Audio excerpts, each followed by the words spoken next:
Please hit like, share, and subscribe. Now enjoy the Practical Guitarist podcast.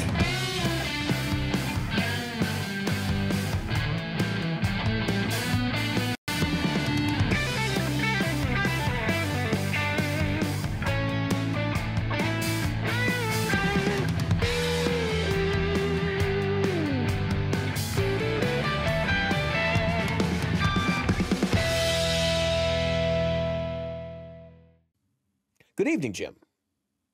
Good evening, David. I didn't even tell you we were starting. Yeah, that's okay. All right, because I'm ready to rock. We'll live. It's early tonight for us. It's about an hour Yep. early, actually.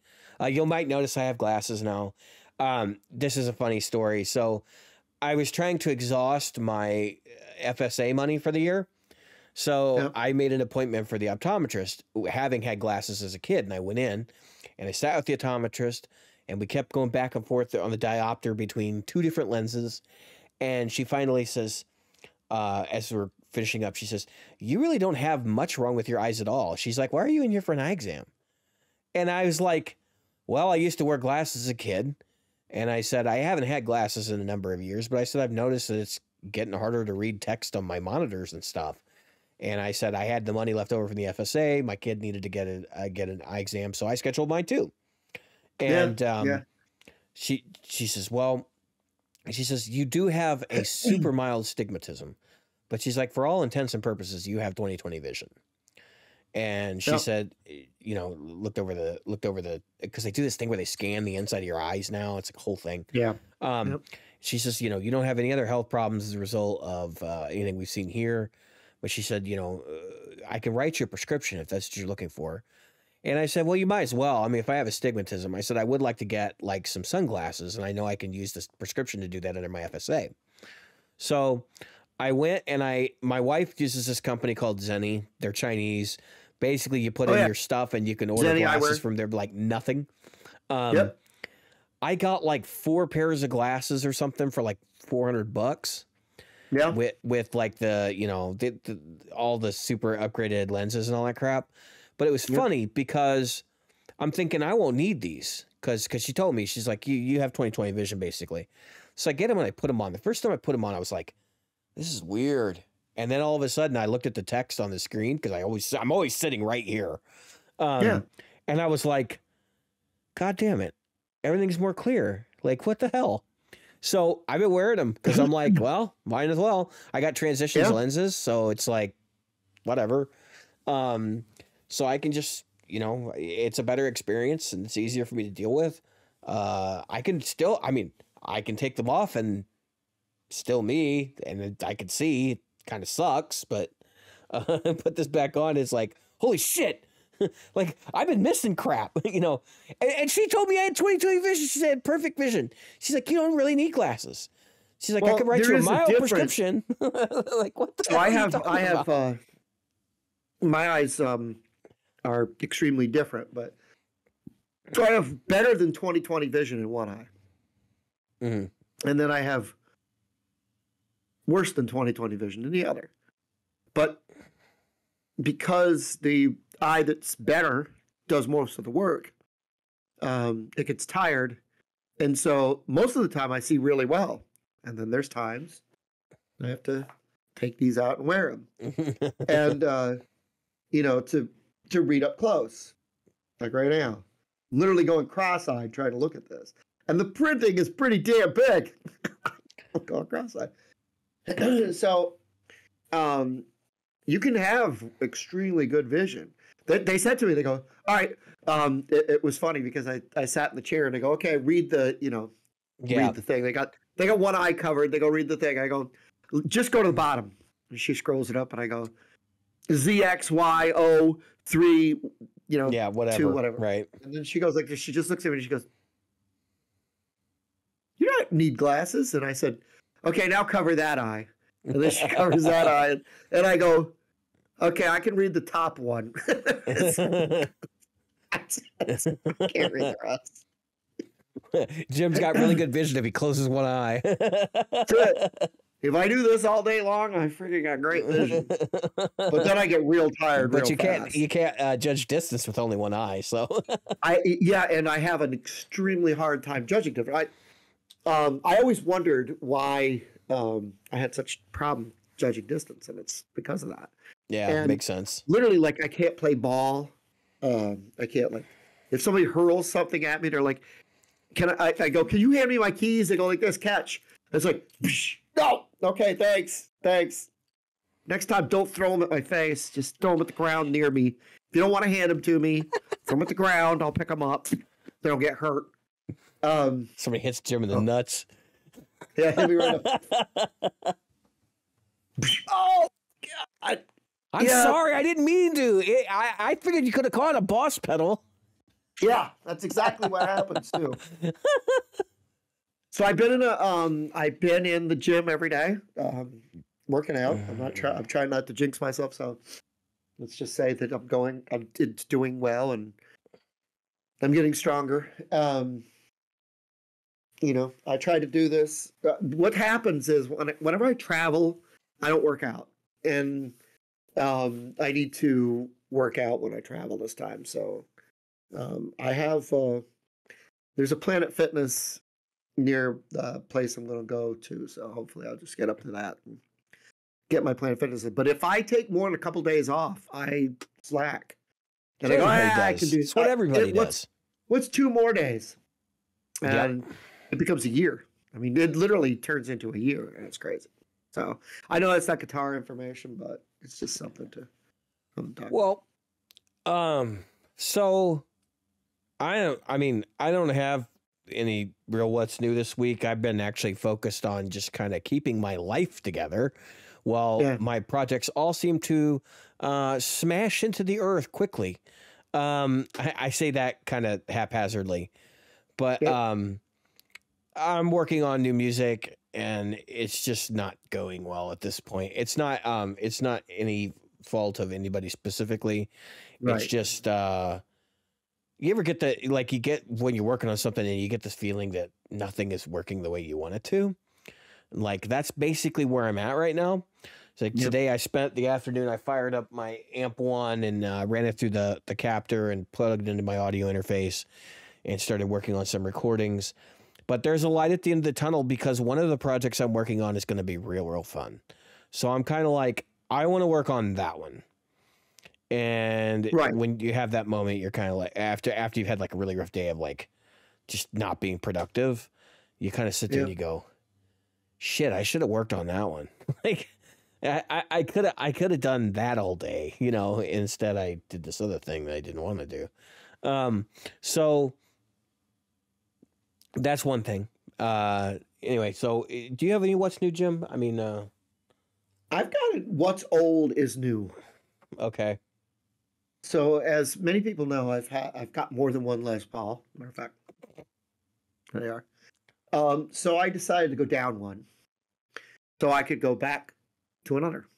So I got rid of the gold top, which was a 50 standard because I have the 50 standard. That's my favorite 50 standard. And I went, and believe it or not, I checked the serial number, and I got to. You got your Ultra back?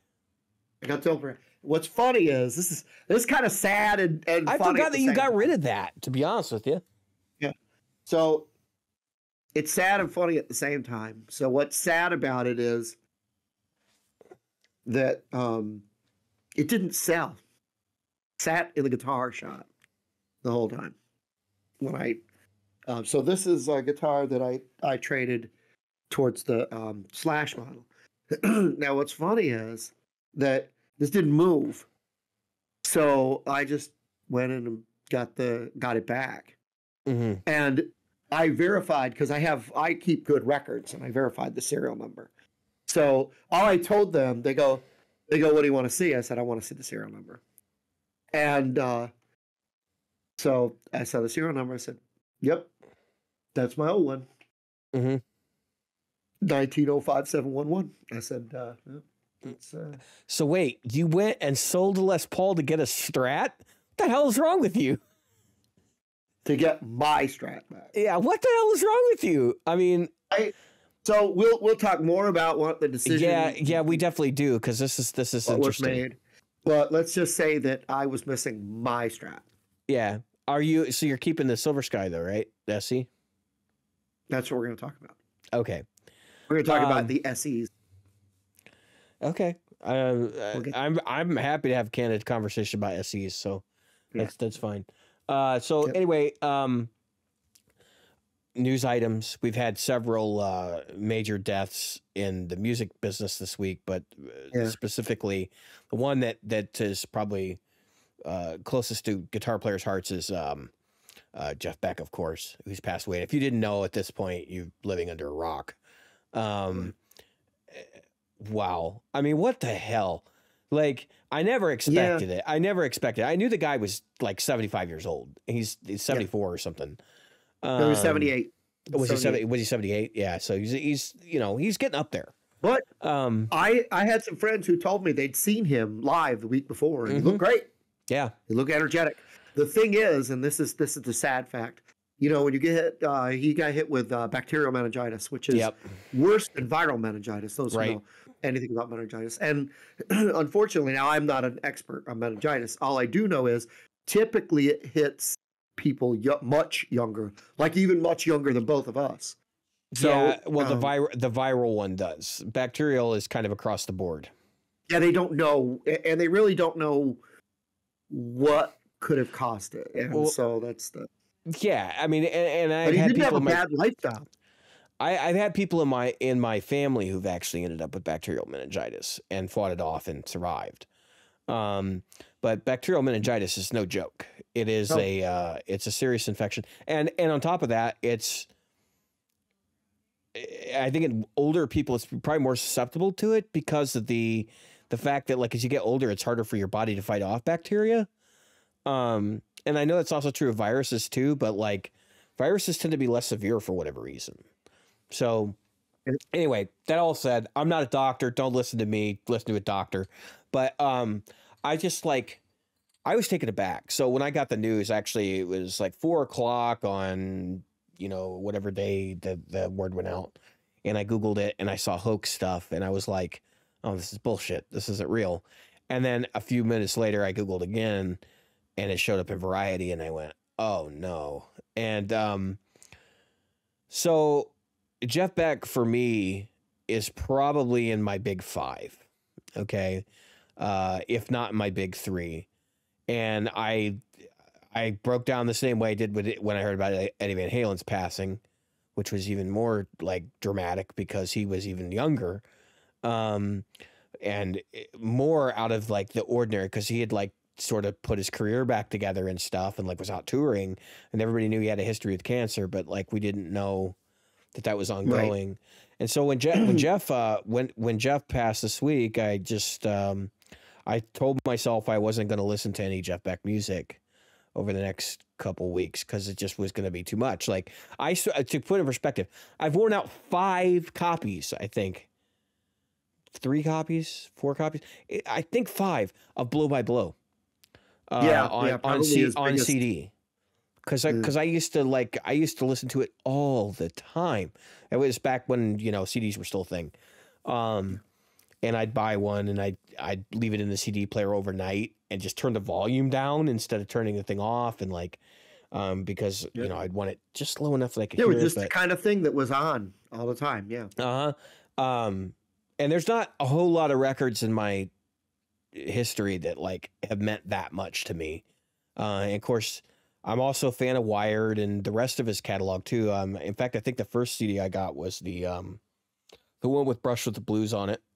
That one was really good. And I just remember being like, this guy's from another planet because of his playing. And then of course, later on I got Truth. And I was like, this is the same guy, and before that, like, then of course somebody told me, he was like, well, yeah, you like the Yardbirds. Like, he's in the Yardbirds too, right? And I was like, wait, which songs? And then they told me and I was like, no, he was on under Sideways Down or whatever. I'm like, what? And I realized, like, yeah, that's clearly Jeff Beck. Like, when somebody told me, and I put it, because I was like, I'd only been playing guitar like 2 years, and when somebody told me, I went, what? And I went and of course, looked at the liner notes, and I was like, no. And it totally makes sense now in retrospect, but what a career. Like, holy shit. He's got his stamp on everything that's guitar related. Everything. I mean, you can, I don't care what band it is, whether he was a permanent member or did, session work on something or whatever. You can refer to everything that you can think of in rock music other than Elvis, right? and probably with Elvis somewhere along the line, he's done it. And what's funny is, like you were talking about Traffic, not Traffic. I'm sorry. No, that's Clapton. He was with. Actually, there was that wasn't Clapton. Video of him. Traffic, was it? I don't think it was Clapton, was it? That was Clapton was in Traffic. He was in Traffic with Stevie Winwood. And that's okay. That's what I'm thinking, because I'm like, that's Steve Winwood, but I know that they did something together. That is Traffic. You're right. But I mean, he's done stuff with Stevie Winwood. He's done stuff with those guys. Yeah, dude, like he's got a list of guest credits. It's insane. Dude, he was on he played for Tina Turner. Like he was on. He did this solo for Private Dancer. Right. Like, which is a terrible song. Stewart, I've been told it's a terrible song, but and the solo on there is terrible too. But it's like, it's still him, Yeah. Private Dancer doesn't have a terrible solo or a terrible song. It's just not a song that fits in that typical. I don't think people like it. I just don't think modern pop people don't like that song for sure. Right. That's what I'm saying. It doesn't fit in that neat little 4-chord pop music thing that you can put it into. But, which is probably why they hired him. Because, right. Anyway. And of course, he worked with Rod Stewart, famously with the Faces. Well, he was Rod Stewart was a singer in the Jeff Beck band. I mean, that was the Jeff Beck group, right? He called it the Jeff Beck group or the Jeff Beck and band. I think that was before the Faces, wasn't it? I think that was like how Stewart got discovered. Because then Rod Stewart brought in the guy that Ronnie Wood. Right. So the point is that here's the thing about Jeff Beck.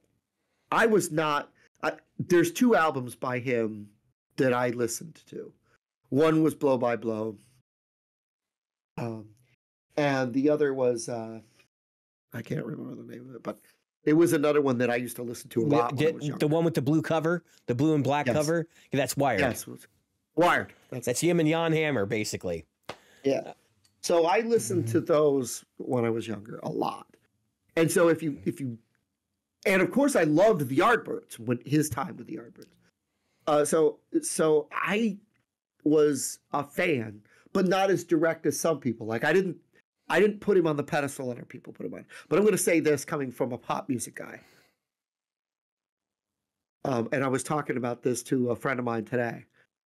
What Jeff Beck did was why a lot of the people that I listened to did what they did. Whether it was using the volume knob on your guitar, the way he influenced Sherrick Johnson, who influences, and so all these guys that we look at and we look up to, Jeff Beck was kind of, along with Jimmy Page and very few people, was kind of the leader in all of that, and so regardless of whether or not I was a huge Jeff Beck fan, which I was a fan.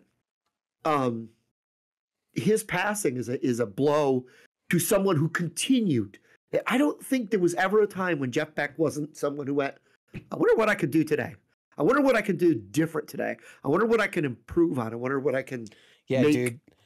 Yeah. That's that's the startling thing amongst me and my friends when we're talking about him is that, like, he was not a guy, dude. He was like 78 years old when he died, right. And he was making music that sounded like some 30-year-old was making it. I mean, he literally never stopped innovating and never stopped doing something different. I mean, in his 60s, he starts dancing around electronic music. I mean, and it was like, this is bonkers. And it really just had to do with his influences basically being like what he's being exposed to, because he talked about the fact that he was listening to a lot of pirate radio, and that was like sort of what started the dance iteration of Jeff Beck. But like, even going back before that, like he had conquered doing the kind of the bluesy rock thing. He had conquered being psychedelic. Like that was the Yardbirds. That was and right. then and then like, so what do you do next? You know? And he gradually started gravitating towards jazz because it's like the next, you know, the next iteration. So he did the fusion albums. And then somewhere along that line, he became seen as like a virtuoso, which he was. I mean, the guy could do literally anything. I mean, we're talking about a dude that, like, you know, at 70 years old was learning to tap, you know, not learning to, but he'd already been doing tapping and stuff in his records. You just don't see that. And then he's like, does this record, Wired, where he's got, you know, and I'm leaving out the Beck Bogert Apogee thing. Like, that's a whole other, that's like a whole other avenue. That was the hard rock monster band. And then, of course, then he goes over and he does Blow by Blow, which actually makes him a household name again. Cause I didn't realize how big that record was. Cause for me, it was just a guitar record. Right. But like, apparently everybody was listening to it.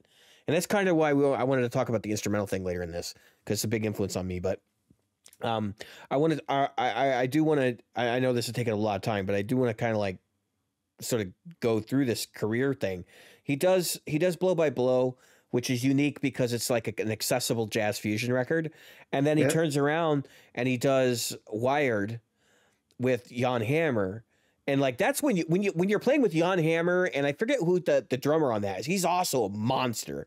And when you go off and you do that, and you've got the respect of your peers to the point where like the guys that are, you know, everybody knows are coming out of the woodwork. I mean, Jan Hammer just done like Mahavishnu, right?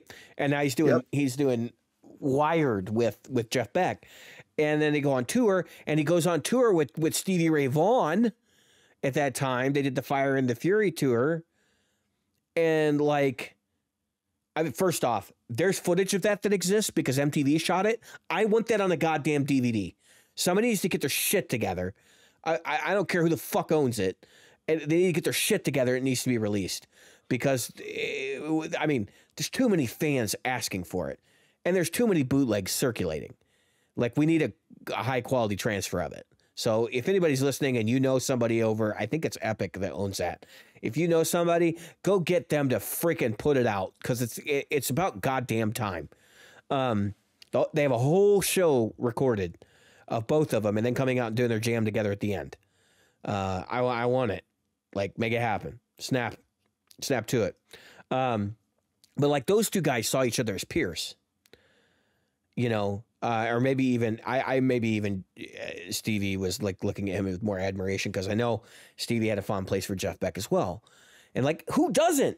I've never heard anybody say anything negative about Jeff Beck. The one thing I actually heard somebody say one time was that Jeff Beck is either purely insane when you hear him, or it's pure genius. And it's the teetering on that knife edge that makes it dramatic and entertaining to watch. And he's got a point, because a lot of the things that Jeff does at times can sound kind of just like noise to the average ear because they're not immersed in jazz or something like that. And then all of a sudden, like, now he's back on track and it's pure magic. And that's always the feeling I've had watching live performances of Jeff. I did not get to see him. He was on my bucket list. Like I say, he's one of the big five. He's one of the reasons I play Stratocasters. It's not because, so let's just set the record straight. A lot of the players I like play Strats. Which came first, the Strat or the player? I don't know. But he's not known for playing any specific instrument over his career, which I know people are like, oh, well, Jeff Beck's a Strat guy. But Blow by Blow was done on a Telecaster with humbucking pickups in it made by Seymour Duncan and a Les Paul. Like, most of that record was done that way. And prior to that, he was a lot of Les Paul's Telecasters. Parts of Wired were done with a Jackson, and he had a large collection of guitars, and he just used what he needed for a particular thing. So, in his later years, obviously he gravitated towards the Strat because he got into the whammy bar thing. And I know a lot of people are like, that's his signature thing. But I mean, there's so much more there than the whammy bar. Yeah, There's so much more.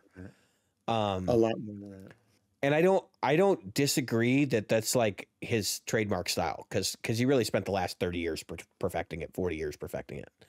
But like, it's just ignore the genius that is Jeff Beck. And I think that, so I wanted to suggest like as my takeaways from his career and him as a player and how he's influenced me over the years. Because a lot of people are like, you don't play anything like Jeff Beck.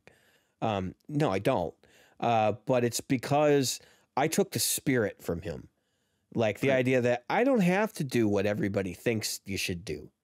And I know that there are people listening to this podcast that are probably screaming their heads off going, Jeff wasn't like, listen, he had an adventurous spirit. You can't do what he did in the Yardbirds with that kind of psychedelic thing without having a sort of adventurous spirit. And if you listen to his music over the years, he was always challenging convention, but doing it in interesting ways, sometimes being conventional and sometimes being unconventional. And the whammy bar thing, that's like a big part of that unconventionality. Nobody plays with a whammy bar like that. Not before Jeff Beck. I mean, it took off afterwards. Now there are other people that do it, but I'm just pointing out that like this is where I come from and why I appreciate him so much was because that a pioneering spirit that he brought to guitar. When I write music and when I work through problems in music, like when I'm working through somebody, so let's say somebody gives me a verse and the chorus don't match up. When I work through problems, that's the way I approach it. And the last thing I want to preface with this is he did all of this without being labeled progressive rock. So think about that for a minute. Put that in your pipe and smoke it.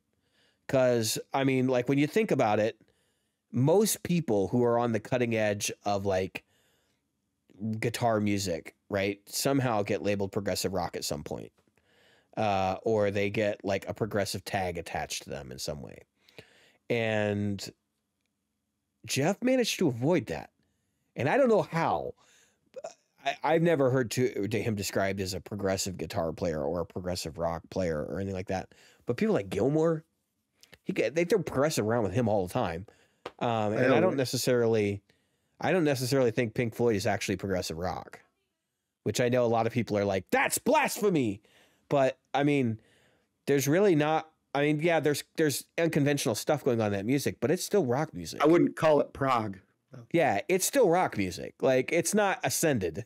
You know, when I think prog, I think like we have achieved victory and now we are doing something different. You know, it's like a lot of Yes. Some of Yes is progressive rock for sure. Yeah. I don't even think Quadrophenia is progressive. I think that's a very conventional record.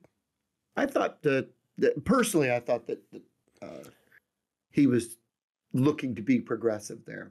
Oh no, what you're talking about Quadrophenia? Quadrophenia is not Jeff Beck. Ooh, that's the Who. Yeah, that's what about.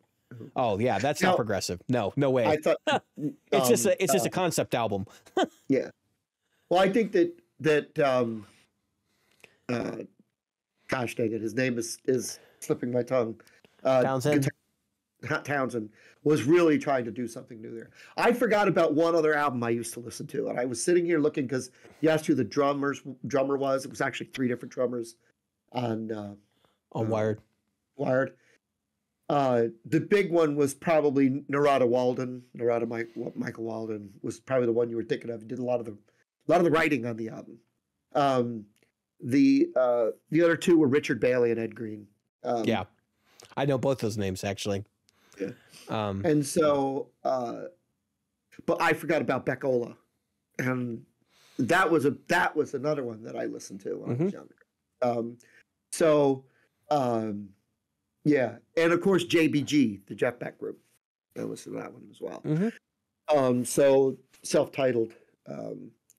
So I was sitting here looking, and I went, oh yeah, of those 5 first albums, I listened to 3 of them a lot. And yeah. So for our listeners, I just encourage, if you're not familiar with Jeff Beck's body of work and you're a guitar player, like, what are you doing? Go get a copy of Blow by Blow. Go get a copy of Wired. Go get a copy and get what you can get your hands on. But those two specifically are good places to start. And I was lucky. Yeah. Yeah, I was lucky because in the Navy you could throw of course my day it was not DVDs or CDs. Even when I was in the Navy and you could have a CD player, if the ship hit a wave, you were going to skip it. So we had tape decks, but still you would get a tape deck and somebody would have, whatever tape they were going to, and you'd listen to it for 4 hours. So that tape would go forward, back, forward, back, however long it took, 4 hours, you were listening to it. And so it was eye-opening musically, not just Jeff Beck, but a lot of different people. But that's how I slept. You'd put a set of headphones on and you go to sleep, and it was something in your Walkman that was stuck in your, underneath your pillow or in your bag beside you. And you listen to it all night long so that you could drown out the people playing TV, watching TV and bullshitting and, getting changed and going in and out and doing whatever. So you could get what little sleep you could get. You had that stuff on. And so it just kind of seals itself into your brain. Because somebody will say, don't you know this song by so-and-so? And I go, no. Then they'll play it and I'll go, oh, yeah, I know that song. And I see you got that book. You got the Josh Smith book. Yeah, I've had it. Yeah. How many licks did you get through, Jim? How many licks? How many of the licks? Yeah. Yeah. It's pretty good. It's there's a bit of a challenge there. My biggest challenge is getting enough time to actually sit down and figure some out. Because I did the first one on the first day I had the book, but it's like, how the hell do you get enough time to go through a book like that? Because every lick in there is like, holy shit. This is a whole nother universe. Yeah, the challenge that I give myself, because I don't just look at the lick. Oh, look, people will go B8. And, I'm like, I'm not playing freaking bingo here. I'm trying to learn what this thing is doing. So I'll do it, and then I'll say, okay, let me move the strings this way, or I'll move it in key. And so I'll take that thing and I'll move it around in keys and see, okay, I just ran out of space here. How do I move this around so I can get it to work in different playings? So a riff for me is not just that book for me specifically is more of a phrasing workout. Yeah. More so than the actual licks itself. It's teaching you fundamental ways that you can take basic pentatonic stuff and basic blues scale stuff and turning it into a masterpiece of phrasing, because that's what he is. He's a genius at it. I started going to a friend's house on the weekends. Matter of fact, yesterday I was there, and today we were out doing a jam and but I go to his house and we spent 2 hours. We put on jam tracks, and it's your turn, my turn, your turn, my turn, your turn, my turn. And we'll challenge each other. Okay, you have to stay within this box, or you have to hit the root note 3 times during, the thing, or you have to, every phrase has to start with the third or whatever. We do that. And he goes, okay, now it's your turn. Or I'll say, okay, I'm going to do it this way. Now it's your turn. It's kind of like, tossing tennis balls back and forth. And it's a lot of fun. And it's something that I haven't done in a long time. And you'd be surprised where you go in just an hour. I mean, literally, by having someone else challenge you. Yeah, I've done that. And not being afraid to just totally fuck it up. I mean, that's the definition of how I play. I mean, it's I like the Eddie Van Halen quote where he said it was like falling downhill and landing on your feet. Yeah, that's basically me in a nutshell. Anyway, let's go ahead. Let's skip over the first topic. We're going to talk about Jericho guitars. Jim, this is your topic. I'll let you lead this one, because I think you know more about it than I do already, but there's some pointed commentary I want to bring up. Yeah. So, I mean, I'm not taking any sides. I made a little short that I'm going to put up on my page later, but I'm not going to take any sides on this. It's just, I don't I don't care if Gibson did what it did or didn't do what it did. I don't care if Jericho. But here's the thing that I can say: Jericho Guitar has made the claim that Gibson guitars, which is possible, highly unlikely that they did that did the very things that Jericho is saying, but possible. Jericho is saying that without any warning and without any provocation, Gibson shut down their website.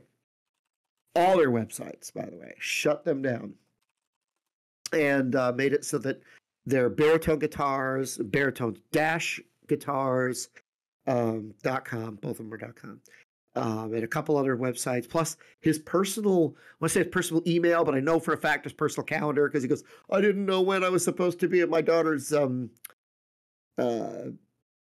soccer game or something. And I thought to myself, dude, there is something else going on here, and you have been warned. Or there's something else going on here, like you didn't pay your ISP or something.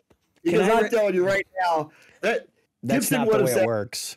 Cut it out, or we're gonna go and do this. If they did, I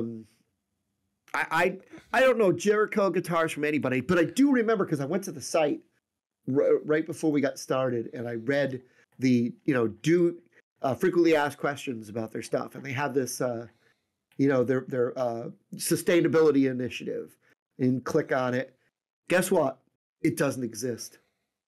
And you go to, so they say they have this thing. They go, the initiative set forth by Jericho Guitars is a group project or a group of projects designed to set forth the actionable research and development of real world applications that inspire industrial, economic, and social responsibility. You click it and you go to a site not found. You go to the carbon sequestration project. Click that, site not found. Go to the Jericho Music Foundation. Talent can come from anywhere. If a child is born with a gift somewhere without a school music program, that could be lost forever. Click it, goes nowhere. 404. Last one, the Reforestation Project. Every guitar purchased from Jericho Guitars equals a tree planted. Click it, goes nowhere. All right, can I just ask before we go any further? I gotta ask. Yeah, I mean, I get it. Guitar players use a lot of wood, and we're tree huggers apparently. But like, what the fuck, dude? How many programs are you going to support? Right. Well, that's what I'm saying. At some point, it's a little over the top. Okay. Right. And so, anyway, I look at all these programs. There's obviously shooting for one thing. Let's get the hipsters in here. Yeah. Which, if you look at the guitars that they sell, I mean, they're very hipster oriented. Right. And let's look a little bit. Let's go a little bit further. Let's dig a little bit deeper. I mean, they're not all hipster oriented. Like a lot of these guitars, for example, would attune to the metal crowd a little bit. Yeah. But it's definitely like a modern aesthetic. Modern type. Yeah. And so here's what kind of they have this FAQ. Can I get a baritone and blah blah blah. Okay. All this stuff. All good. Do you guys have retailers? No, we don't. And okay, I get it. Do they come with hard cases? You have to purchase them separately. Yeah. Okay. Yeah. All right. But yeah, okay. There's a lot of places that don't do this at this price point. I'm all right with that. But then it's, can I pick my guitar up at your facility? Unfortunately, our facility is closed to the public. Yeah. Oftentimes, we make a drop package at a local courier service that requires a photo ID to release it. And I remember reading this exact same FAQ. I don't know if it was you or somebody else, but somebody had mentioned Jericho Guitars because they're very connected or were connected with the worship community. So they're a metal company, like by and large. Look at their artist list. But I have heard that Jericho, like maybe there's another Jericho Guitars. It wouldn't shock me. Okay, so Jericho Guitars. Here's the other thing. So It says, you said there's an artist roster, right? Yeah. Does Jericho Guitars do endorsements? We are not currently looking for new artists at this time. Yeah. So in other words, they're not looking for them, but they have plenty. Right. But I'm looking through, and it's like they got the guy from Dillinger Escape Plan, for example. So yeah, I mean, this is That's modern. where I remember them from. Modern metal stuff. Well, I know because there is a Jericho Guitars, or maybe it's Jericho Amplifiers or something that's associated with the praise and worship scene. Or at least there was at one point. Right. But it's funny because I look at the artist roster, and there's a lot of people playing models that aren't for sale on their site. Yep. The guitars now are very, very simple compared to what they were building in the past, it looks like. And I don't know if that's just a modern aesthetic or if it's just because that's what they have in stock. So, you know, when I saw the Evertune bridges, I figured, oh, this has got to be metal. Like, this has got to be. So these are metal focused instruments. The sustainability initiative actually is big in metal, like that whole thing, because there's a lot of very liberal people in metal. Not that necessarily decides where you sit on that spectrum. I actually like the sustainability initiatives. I just think this is too much. But I don't have a problem with it. I'm not critiquing Jericho. I'm critiquing this letter. Can I read the letter? Because I have it up. Go ahead. Yep. So this is the guy that owns Jericho. He says, my business has been for this past week completely unable to accept orders. And after having switched hosting accounts, all our sales history is totally inaccessible to me. Days later, I found out it was Gibson Guitars. This is a company I once looked up to who was actually responsible for deleting the schedule to my kids' gymnastics games over a shape. And then had the nerve to 1 week later demand I give them receipts for my sales, as if they can just harass and intimidate other brands into taking what they want. I own baritoneguitars.com, baritone-guitars.com, and the brand Jericho Guitars. I will not be scared into handing over my property. Okay. Can I point something out? Sure. You and I both work in this field. We're both IT people.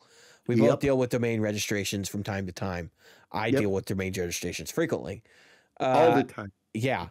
And I'm just gonna put this out there. They're not gonna go to your ISP and have your shit taken down. That's not how that works. They're gonna go to you directly, because the registrar is not gonna do anything unless you're that person.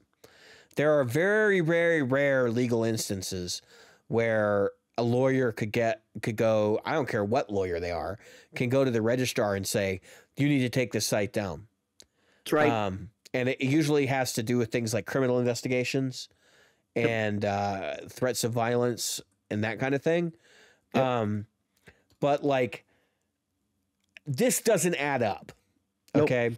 Because even if, all right, so here's why I'm saying this. Your registrar controls your domain name. So he could go and theoretically let's say they had probable cause, right? Lawyer writes a letter to the registrar and they say, take jerichoguitars.com down. The calendar is not going to disappear. Okay. Nope. It's just only going to be available via the IP address instead of the domain name, which is just, that's all that is. The registrar ties those together. Your DNS actually dishes that registration out.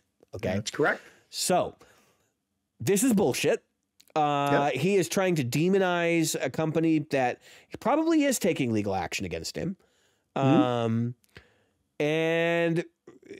he's making a mountain out of it. And realistically, you're going to have to let your lawyers do the talking, because they're the only ones that understand this problem. And you probably should let your IT people do the talking too.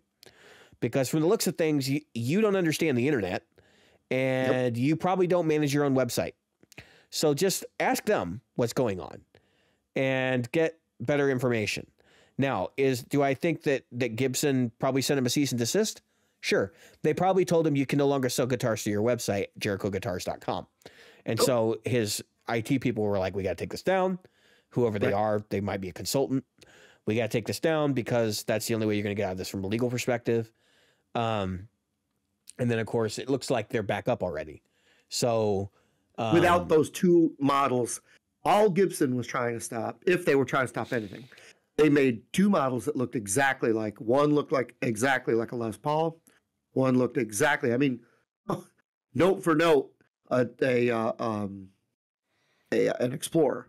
Right. So those two guitars, the only ones. You'll notice he's back online without those two guitars.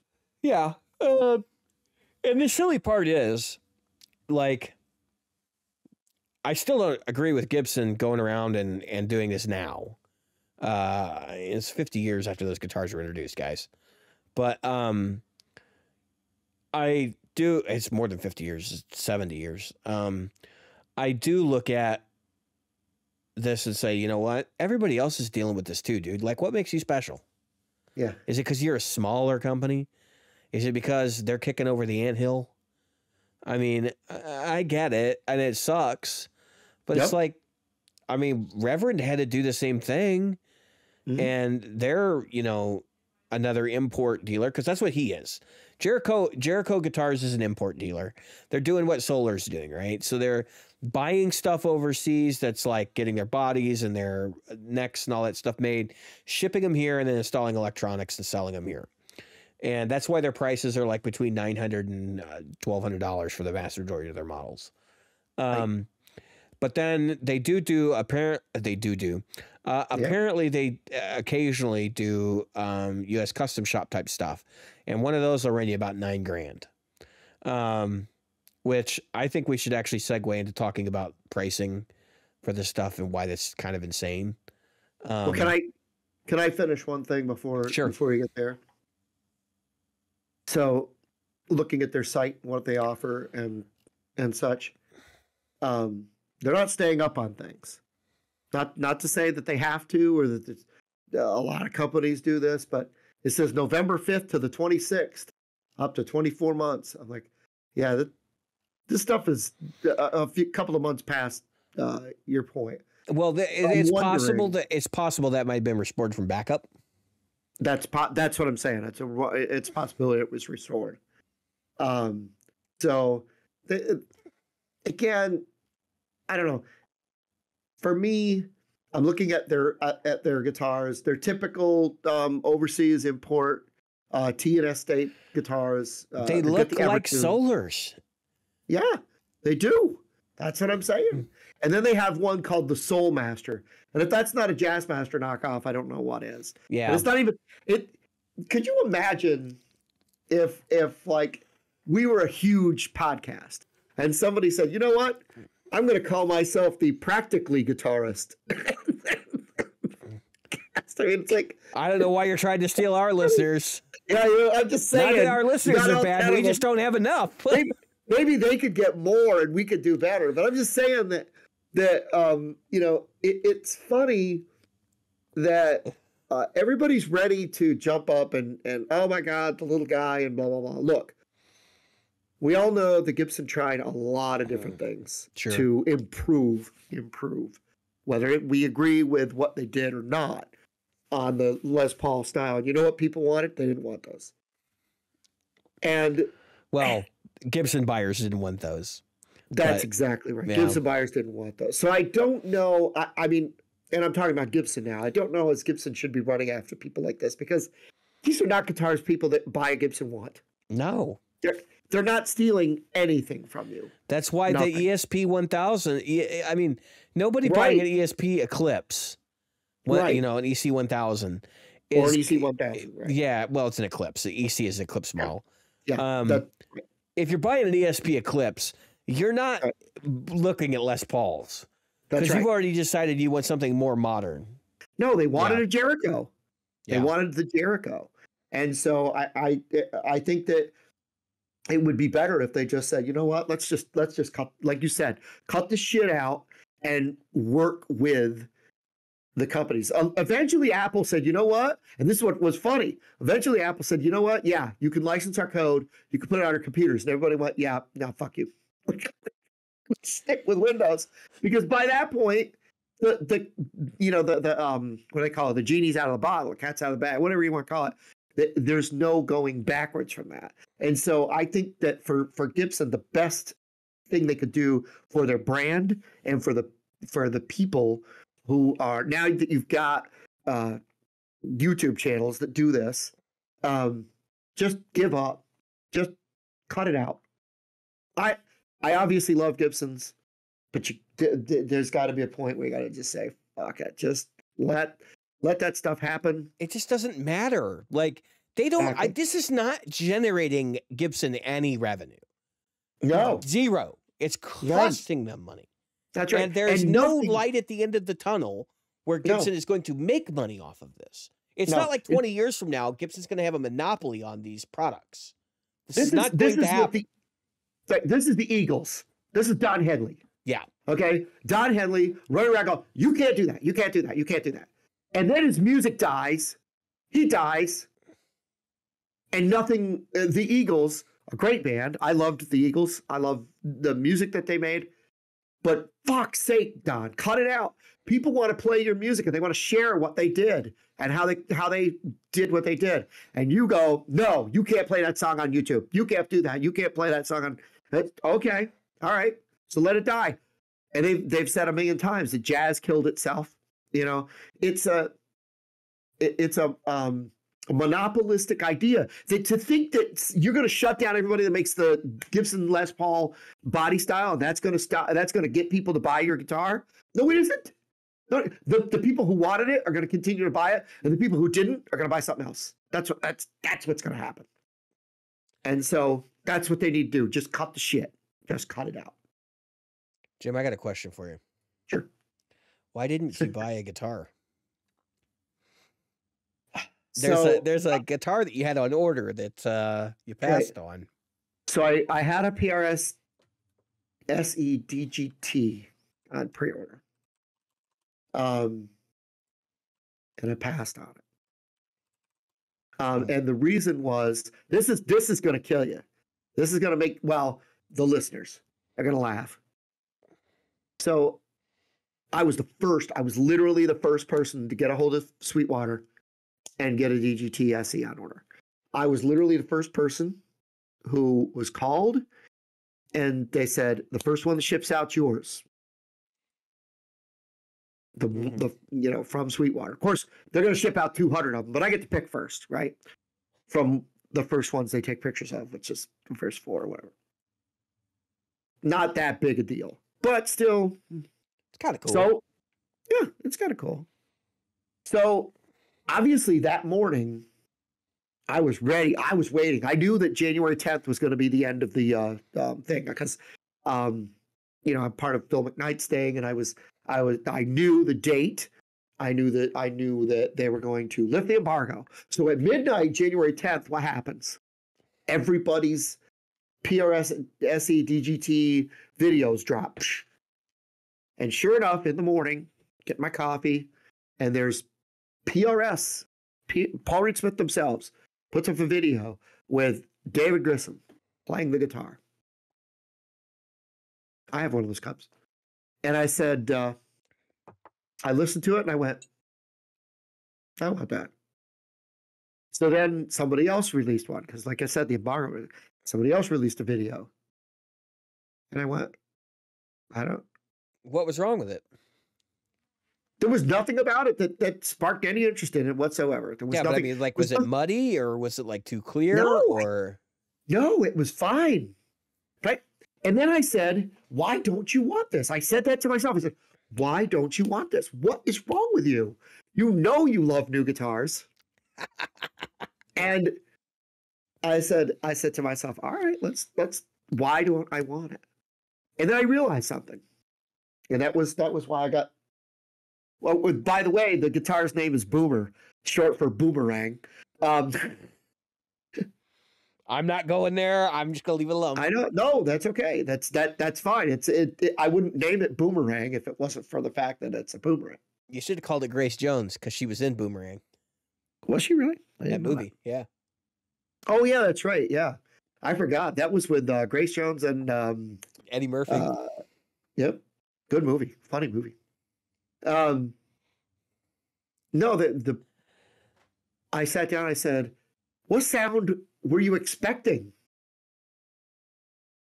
that you didn't have?" And I realized something. With the guitar collection I do have, I don't need one. It's like There's a lot of guitars that are really cool out there. Don't get me wrong. There's a lot of really nice ones. And there's a lot of really, you've got one right now. You got that PRS S2 that I love. That's in a case because I'm playing Or the CE. Oh, you're Sorry. yeah. The CE is in the case. The S2 is on the wall, and I'm playing the S2 more than the CE right now because tuning stuff. I'll get into it later. Yeah. And so you've got the PRS S2 and CE. Great guitar. I mean, great guitars. Don't misunderstand. But I have all the bases covered. And I'm thinking to myself, what do I need? I need to do what I said I'm doing, which is go over to my friend's house and jam for 2 hours. Once or twice a week. I need that interaction of playing guitar all the time. I need an amp. Huh? Improvisationally. Improvisationally. I need to, what's on this screen to my right is Elevated Jam Track. Angry rumbling guitar backing track in F sharp minor. I have decided that what I need isn't anything physical. I need I need to stop and pump the brakes. I mean, hard too. Because I went from year of no gear to year of everything. You know what I mean? Look at what I purchased. Jim, we had an episode that was literally titled "Jim Needs an Intervention," I think. Yeah. And I told you, I was like, dude, you don't even see what you're doing right now. And I saw it because I played party to it, man. Like I watched it happen. I'm like, what the hell is this guy doing? Like, not because, look, the definition of insanity is doing the same thing over and over and expecting a different result. You are buying guitars over and over and expecting something to change. Nothing's going to change. That's exactly what I was saying. The boomerang is the result of the reality of what I had. It had that what do you call it? That light bulb moment. That you were chasing guitars because you were like, oh, well, this is supposed to be a better Strat than my Strat, which I could have told you that was not going to be the case. You had an Ultra. Like, unless you bought the USA Silver Sky, it's not going to be better than your Ultra. Yep. So I laugh because I'm not really a huge fan of the Ultra line, but like, I think a lot of people see those as that is what a Strat is today, kind of guitar. It's different than when were doing like the deluxe series and stuff. I don't think people saw those as big. They looked at the standard as this is the Stratocaster of today. But I think because they obliterated all that standard stuff across the line, it positioned Ultra to be like, this is the top of the line Stratocaster that you would buy today. Which the standard was never the top of the line. It was the middle of the road. That's right. So at least in my lifetime, because I know before, when CBS owned the company, the standard was the top of the line and all that. But, so I just think it's interesting because you got the Ultra back over the Silver Sky SE. Yep. Now, do you think that the Ultra is a better guitar than the Silver Sky SE? Yep. That doesn't surprise me. What's better about it? Just out of curiosity. The fact of the matter is, what is better for me? I'm not trying to. No, it's fine. I just people should be getting rid of their SEs and buying Ultras. It's a pretty big difference in price. yeah, I wouldn't recommend it. Double the price more. Yeah, almost 3 times the price. The fact is that especially if you got a used Ultra or a used SE, for me, there was a few things, and they're so minor to most people. It's the feel of the neck. Okay, definitely the feel of the neck. The radius of the neck, and literally the way that the guitar feels when I put my arm over it. Mm-hmm. And lastly, and probably most importantly, when I hit those strings and that sound comes through the amp, that. Um, and maybe it's because I was playing the Ultra before I got the SE, and so I was more used to that. I don't know, but I can say that when I had this mental image of what I should be hearing when I played that and got that, that's what I got. And it might be wrong. I might be a totally wrong person. That's why I said don't judge. I'm not trying to tell people that this is the greatest or there's no better Stratocaster than no. What I'm saying is what I picture in my head should come out of the speaker when I hit it the way I do. That's what comes out of the speaker. I would go as far to say that the Ultra is probably more dynamic. Yeah. And the reason why I say that is because you're describing like noticeable differences in how hard you hit the guitar and how it responds. Yep. Which that's not uncommon for like less expensive Strats to not be as dynamic. And it has something to do with pickups. That's a big part of it. But it also has to do with just wood selection and that whole thing. And I mean, honestly, I think it could just be guitar to guitar variation too. I can say that the Ultras I played are very typical Stratocaster. The arm contour, that's a big thing that I've heard from a lot of people actually. That the arm contour on a Strat is different than the arm contour on other guitars that are like Strats. And actually, it's interesting that you bring it up because if you take two Stratolikes, and put the bodies side by side and kind of like look at where the contour starts and how much contour is there, they're very different. And Yep. even today, CNC Strats still get some hand shaping for that arm contour, as well as the belly cut in the back. So yeah, the guy I was talking about that I jam with, his name is Brian. I'm gonna have him come on the show. Yeah. We're going to get Mike Brian- Mara on the show too. I'm making this adjudication now because he's been asking for weeks. Yeah. And Brian has said something to me. Not can I come on your show? It was more like I got something to say about that. And I was like, you know what? We should have you. Yeah. So anyway, I want to say this. So I was talking to him and he has two Stratocasters that he really loves. And one is a 90s, it was called the Strat Plus or some shit like that. Yeah. That has these, not Lawler, what's the company that made Stratocaster pickups that were that now you got a Lace, thank you. The Lace sensor pickups and blah blah blah. And then he's got this white, I've talked to you about it, this white Olympic white Stratocaster. It's just a standard. Few years old. Right before they went to the deluxe and all the other stuff. Or not. Well, they had the deluxe with the standard, but they had the standard and the deluxe, and that was it.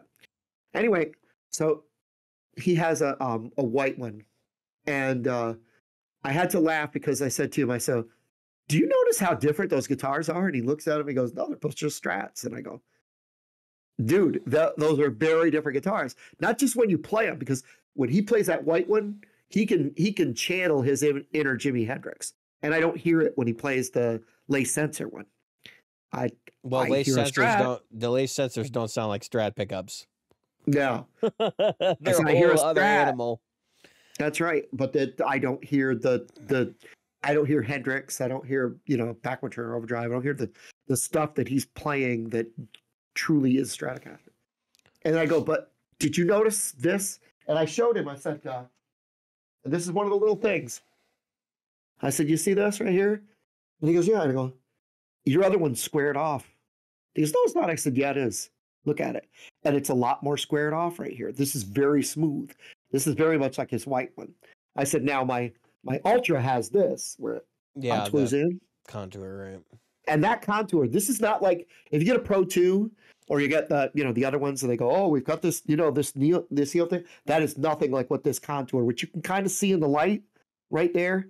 They divot that out. There's very little wood as you're going through here. There's very little wood coming up here. It's hard for me to take that seriously when I own a CE. Yeah, I know.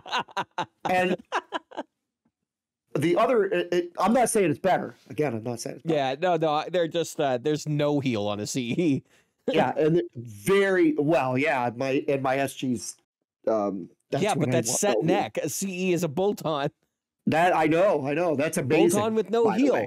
Bolt-on with practically no heel. I know. All you have to do is make a longer neck, but Fender doesn't want to do that because the maple costs money. That's right.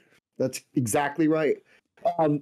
This right here, very different. And his white one is very much like this. That comfort contour, that belly contour is definitely different. And then, like I said, when I put my arm over it, this right here, that piece, it is so. I mean, that's what makes a Stratocaster to me. Yeah, people think all of these guitars have the same. Like when they see them, they're just grabbing a body and they're like putting a neck on. Like, no, the bodies are different. Believe it or not, the bodies are actually different. They all look the same, and many of them probably are the same. But when you get into something like an ultra, well, no, but I'm like, so like, let's say we go and we buy any of the Mexican series Fender Strats, right? They might all be the same, but at some point in the line, you've got like the vintage body, right? Which is like this other thing, and then so they're not all the same. That's just not true. Even model to model, they're different. You are absolutely correct. So, and I knew that. But it's, I think a lot of people miss out on stuff like that. They don't realize that a standard Strat definitely has a different body than, say, my Jimmy Vaughn, because I had a standard Strat and I could tell you the damn thing was uncomfortable. I know people are probably yelling at their thing right now going, how could it be uncomfortable? Well, when you've got one that's got a little bit more attention to being rounded off and stuff, and you're playing that next to the other one, you notice. It becomes obvious over time. And that's part of the reason why I don't have my standard anymore. And I kept the Jimmy Vaughn, and it morphed into the guitar that it is now. But, yeah, I mean, like I said, it's a big deal. So anyway, go on. No, I was just, I'm agreeing with you in that point. And that was the thing that I looked at, I said, you've got to, I'm just going to name the styles that everybody knows. So I've got a 335, I've got a Les Paul, I've got an SG, I've got a Telly, I've got a Strat, I've got a 12-string Rickenbacker. That's my son's Duesenberg, which is also a kind of a Gretschy hybrid thing. But I've got a Taylor. I've got my bass. I said to myself, I said, you have no need for anything. And there is this draw. I won't lie to anybody and say, well, there isn't a draw to. Of course, there's a draw. There's a draw to. Oh, look at. But I don't have that color. I mean, it's like, I can imagine now what a person who I have a friend who collects Porsches, and I'm like, why do you have like more than one Porsche? They're all Carreras or whatever. I'm like, it's like you have them. It's like, but I don't have this blue one. I mean, it's like. And there is a mentality, and even in my own, and I have to break that. I had to say, you know what? You don't need the David Grissom. It is a great sounding guitar, that looks like it plays amazing. But, and the 594, the new 594 SE, there's a lot of stuff in that line. Really cool line. And we're going to talk about more about the SEs. You're going to talk to that. A little bit about it in this thing. But I just didn't want to take. We go back to the Jericho to guitar thing. I have a Les Paul. I don't need Jericho's Les Paul. You know what I mean? Mm-hmm. So I don't. It's like, man, I've got a really cool Mercedes in the front yard, but I'm going to go out and get a Honda. No, there's nothing wrong with either one of those cars, and they're both great. One might be able to, and as a Honda owner. The previous owner, Hondas are awesome. Okay. So, there's nothing that would push me to go, you know what?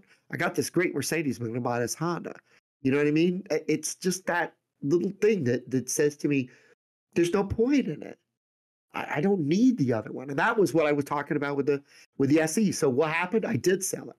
I didn't sell it for I did sell it for something else, but not music related. So, but the point is, I didn't need it. I don't need two Strats. I need one. I need a good one. I actually don't need three Les Pauls. So I've been thinking about, I need one good one. And it would be hard for me to choose, as we talked about with the Desert Island thing a couple weeks ago. I don't know which one I would choose. Um, but to be honest with you, I'm not going to let any of them go right now. I'll let the No, market. you don't. I mean, nobody's telling Yeah. you have to, but Right, it's right. just No. it's about assessing your own priorities and your own, you Yeah. know, thing. Yeah. Because Exactly. I often find myself where I need a piece of recording equipment, and I'm going, Right. shit. Like I just bought another guitar. Like I should have bought this interface or something.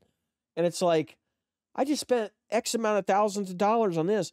So now I'm kind of at the point in my career where it's like I really don't need any more guitar equipment, Nope. but I'm a guitar player. So first and foremost, like everything else takes a back seat now. It's just I'm just to the point where it's like, look, I realize I spent a lot of money on my CE and stuff, and it's kind of like at the end of the day, I could have bought an interface and solved some other problems I had, but I'm a guitar Yep. player. I record as part of that, right? So I got to make sure my guitar playing stuff is correct for what I'm doing. That's right. And so that's right. why I'm like, I'm more willing to buy a pedal than I am more willing to buy studio monitors. Yeah. And as I work through some of these projects I'm working on for various people, like I realize that that's probably actually doing me a service. Because I'll hear something and I'll go, man, I really wish I had this pedal. And then I look on the cart and I go, yeah, I do have that pedal. And I'm like, hell yeah, let's go. Or something that Yep. does X, Y, or Z. And I usually have the pill for that, That's right. So I don't know. Like I get where you're coming from, man. But you were Yeah. just in this mindset where you were just buying stuff just to buy it. Because I I'm like, know. there's no way you're actually using all this crap. Nope. Um And I you're got to where I was like the people that I don't want to be, which is that mindset of having, a bunch of guitars sitting around that don't get played.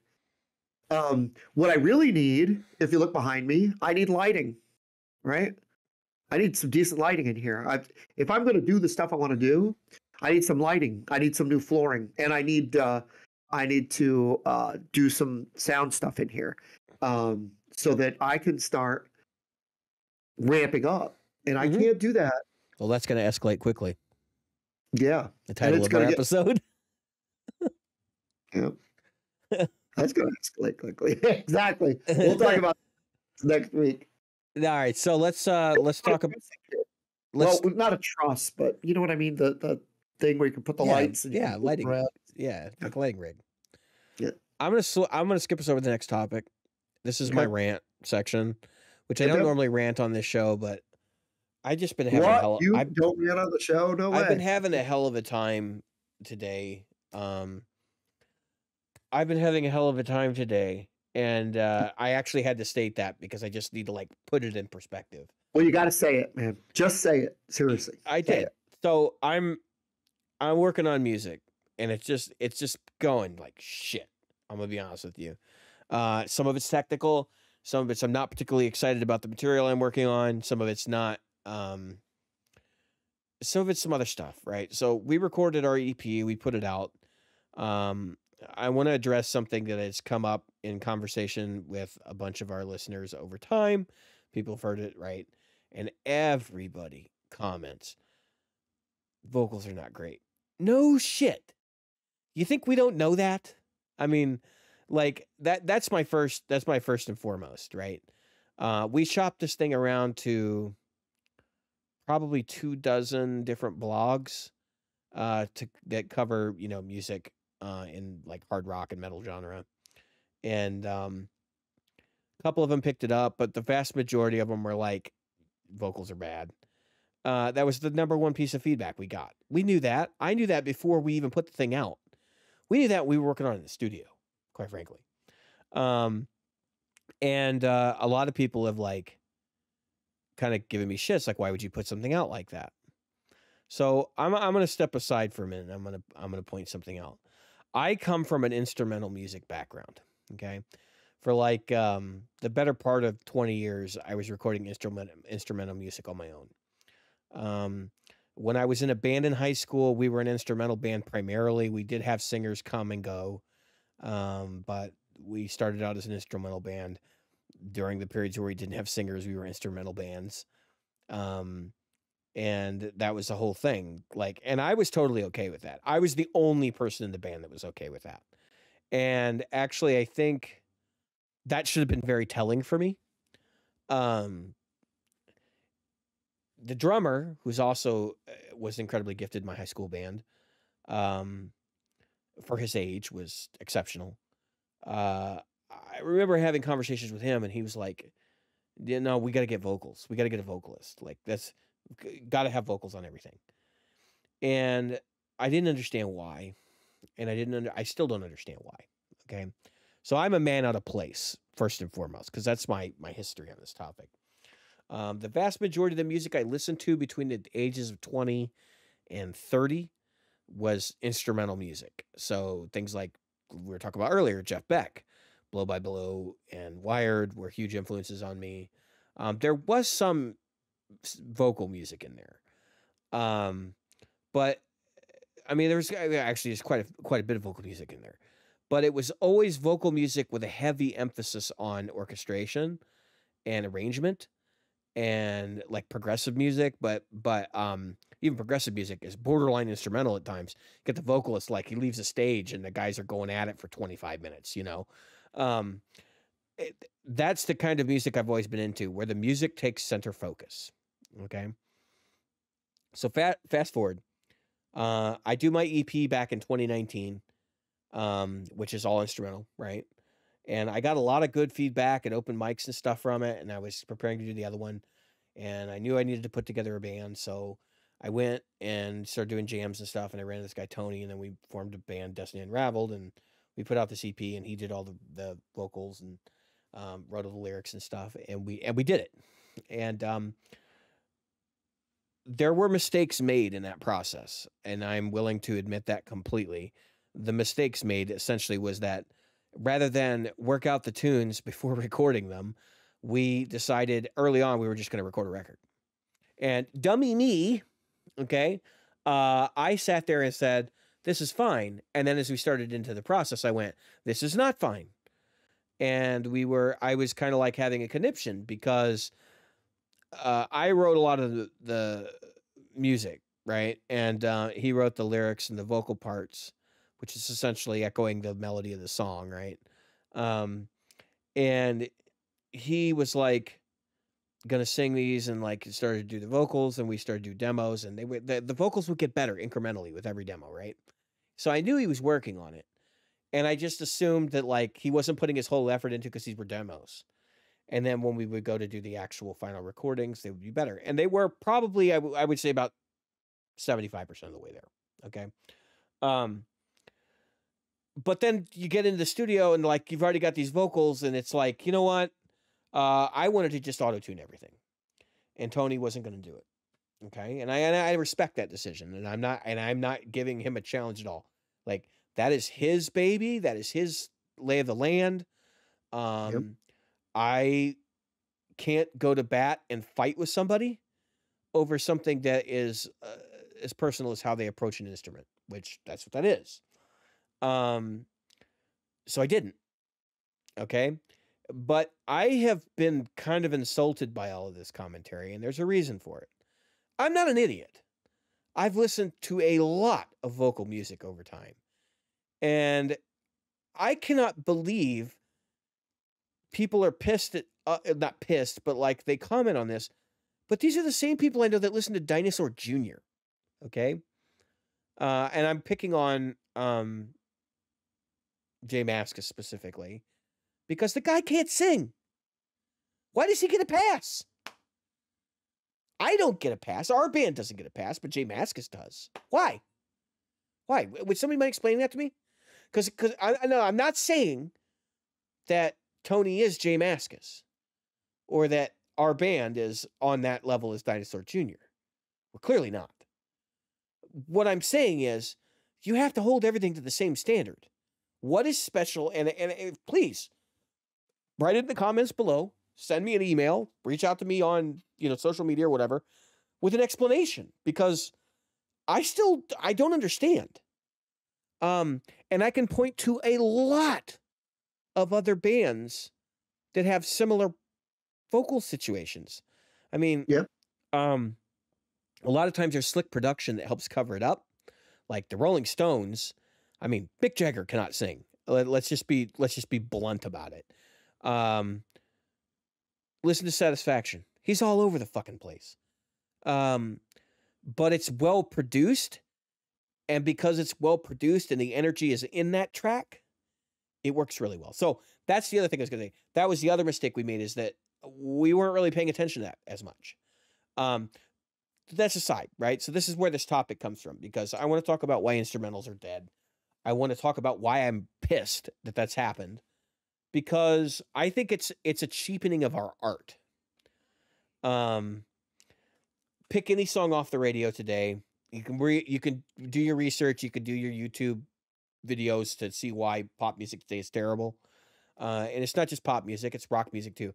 Someone at Open Jam nearby to here, I wasn't there, it happened, somebody told me it did, came in and did an Imagine Dragons song. Now, if you're going to get up there and do Radioactive, Imagine Dragons Radioactive, like, I'm here to tell you, shut the fuck up.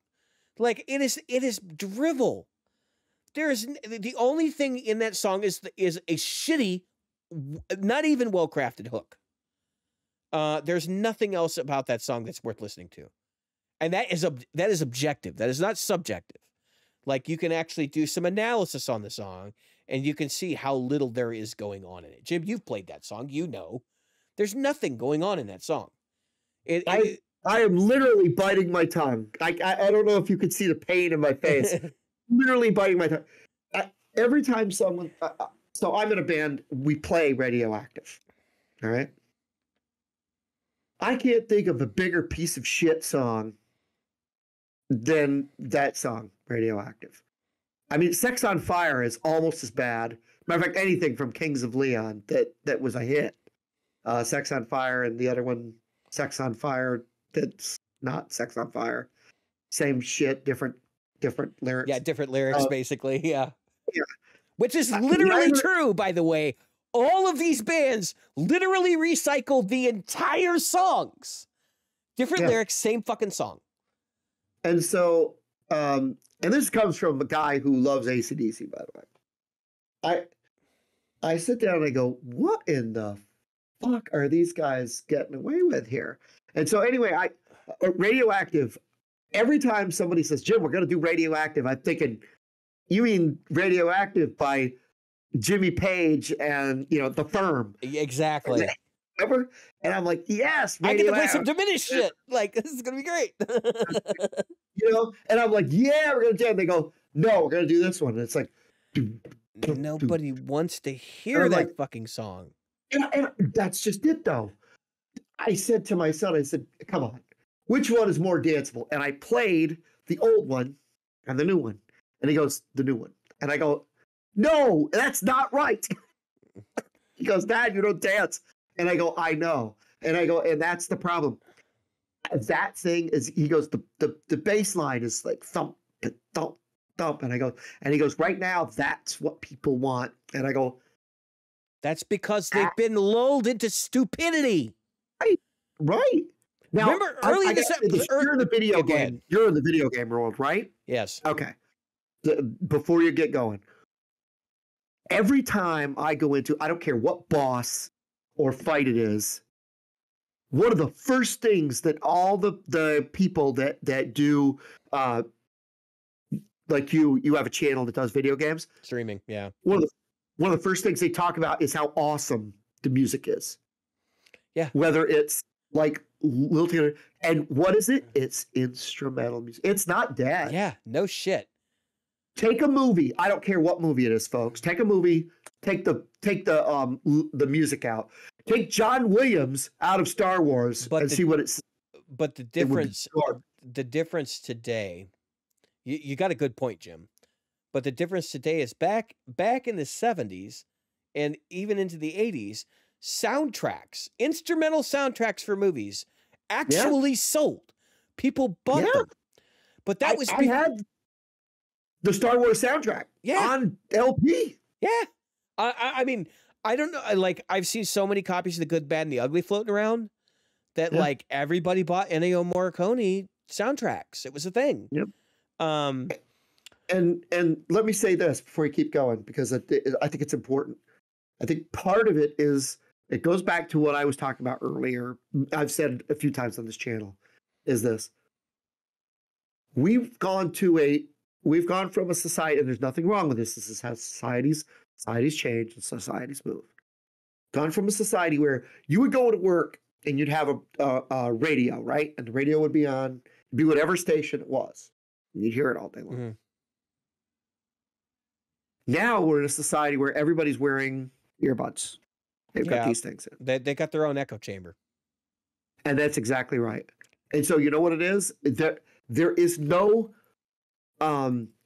we go right to what I said about the Jeff Beck thing. I never would have known about Jeff Beck's music if I hadn't just had to sit there for 4 hours. Being exposed to something else. Get exposed. There's another part of it though. There's a basal pleasure thing, mm-hmm. which is that today people have gotten to a point where music is supposed to fulfill something. It's okay. So it's like the same thing as an iPod, right? The iPod mm-hmm. was a huge fucking invention when it came out, because it took all of this like extra physical stuff. Right. It made it smaller, more simple, and easier for you to use. And so music has gone the same way, which is now it's like, I need something to work out to. So like, even if you listen to metal music is incredibly dumbed down right now. And I know people are like, but it's way more technical than it's ever been. No, it's brutal, right? They're using that technicality to create brutality. And it's the most brutal it's ever been, to the point where it's almost like listening to white noise. But it is done so because they know most of the people that are listening to that, I think to an extent, it's like, that's workout music for a lot of people. And so they go for these like workout tempos and stuff. Like I can't tell you how many people I knew that lifted weights listening to Slipknot, okay, or other bands of that ilk, right, at that time period. And it is still a thing today. I know you watch TikTok for 20 minutes. I don't watch TikTok, but I can tell you, I've been exposed to enough TikTok though. If you watch TikTok for 20 minutes, you'll see all these metal guys. What do they do? They're working out, right? They're lifting weights with metal music. Like, I'm not saying that the whole fan base is like that. Right. There's plenty of goofy nerds like me. mm-hmm. But I think for the most part, like, every genre has gone through this dumbification. Yep. And it also applies to the whole like computerization of music and how like everything has become this perfect streamlined product. Not because we should, but because that's the easiest way to achieve things. And because of that, it has led us to this culture of like, I want everything to check these specific check boxes, right?